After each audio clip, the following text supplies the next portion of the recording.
Kepala sang unta. Selalu siapkan perbekalan sebelum berangkat. Padang pasir yang sangat terik dan gersang menjadikan unta memiliki kantung air yang dapat menampung banyak persediaan air dalam tubuhnya. Unta minum sesekali saja, tapi sekalinya minum langsung banyak. Mayoritas air yang ia minum digunakan sebagai stok perjalanan padang pasir gersang dan mematikan berikutnya. Saat mengarungi padang pasir, semua indera unta dan tuannya harus selalu terjaga pada momen kekinian, serta betul-betul membatasi diri terhadap godaan untuk berhayal, karena perampok gurun atau badai pasir bisa datang tiba-tiba. Selama perjalanan, petunjuk jalan yang mereka miliki hanyalah posisi matahari, perjalanan siang, dan posisi bintang-bintang, perjalanan malam. Jika sedang bernasib buruk, unta akan melindungi tuannya dengan sepenuh jiwa raga. Jika badai pasir tiba, unta akan duduk dan tuannya akan berlindung di balik tubuhnya. Saat tuannya kehausan, unta akan mencari oase terdekat. Bila tidak ada, unta dengan rela kantung airnya dirobek oleh tuannya. Bahkan dagingnya dimakan oleh tuannya agar dapat menyambung nyawa. Demikianlah seharusnya sang penguasa bersikap dan bertindak. Rakyat adalah majikannya, konsumen adalah majikannya. Pada masa normal dan tenang, rakyat akan membayar penguasa dengan upeti, laksana unta yang diberi makan dan minum oleh majikannya.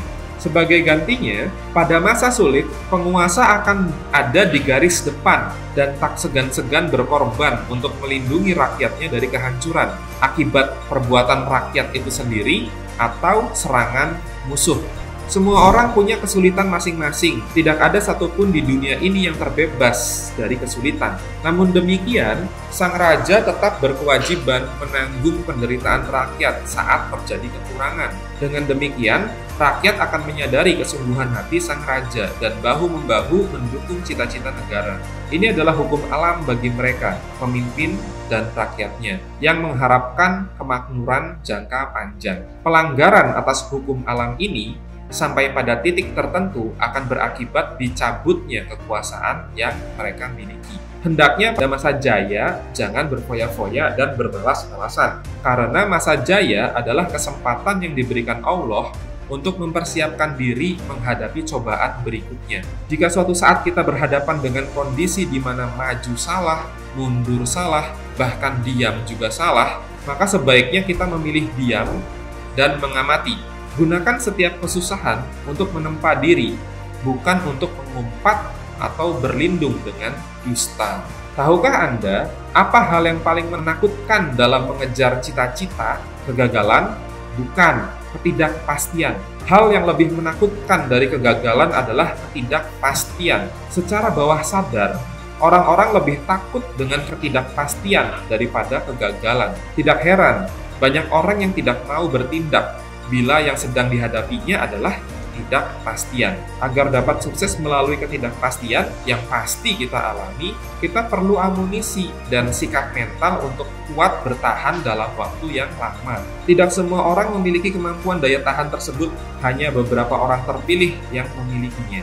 Mudah-mudahan Anda salah satunya. Tugas entrepreneur 5, biasakan diri untuk menabung. Menabung untuk kehidupan pribadi, serta menabung untuk keberlanjutan perusahaan. Beri kesempatan perusahaan untuk menabung dengan cara Anda sungguh-sungguh kerja melampaui target. Sahabat baik pertama menabung adalah berhemat. Tanpa penghematan, tidak mungkin bisa ada tabungan. Sahabat baik kedua menabung adalah pemasukan. Tanpa ada pemasukan, tidak mungkin bisa ada tabungan. Jadi, pastikan dua sahabat baik menabung ini menjadi sahabat Anda juga, yakni penghematan besar-besaran dan pemasukan besar-besaran. Tugas entrepreneur 6, batasi diri dari godaan berhayal. Menghayal yang enak-enak, menghayal kerjaan ringan, menghayal kehidupan ideal, menghayal harta benda berlimpah untuk diri sendiri, menghayal menjadikan diri kita lemah dan rapuh untuk diserang musuh. Sebagai pemimpin, kita harus selalu terjaga pada kondisi kekinian, kondisi sekarang, kondisi detik ini. Karena kita yang menentukan arah pasukan, menjadi pusat komando. Oh iya, khayalan itu bertolak belakang dengan cita-cita. Khayalan itu digerakkan oleh nafsu dan malas. Cita-cita itu digerakkan oleh nurani dan panggilan Tuhan. Tugas entrepreneur 7, saat ada masalah atau kondisi buruk akibat ulah anggota, kita harus segera beresin sampai tuntas. Saat kondisi memburuk akibat faktor eksternal, kita segera beresin juga. Kondisi buruk dari manapun datangnya, jangan dibiarkan terlalu lama agar dampak kerusakannya tidak meluas. Kita harus rela mengorbankan waktu, pikiran, tenaga, perasaan, bahkan uang untuk menyelesaikan kondisi buruk itu secepatnya. Tugas entrepreneur 8, bersahabatlah dengan ketidakpastian. Perbaiki mindset kita dan pasukan kita dengan memahami dan ikhlas 100% menerima bahwa kepastian hanyalah milik Allah. Tidak ada satupun makhluk di dunia ini yang memiliki dan mampu memberi kepastian. Rasa takut, rasa gelisah, dan rasa khawatir kita muncul karena kita tidak mau bersahabat dengan ketidakpastian. Maka bersahabatlah dengan ketidakpastian. Terima dan jadikan ketidakpastian sebagai bagian positif dari hidup kita sehari-hari.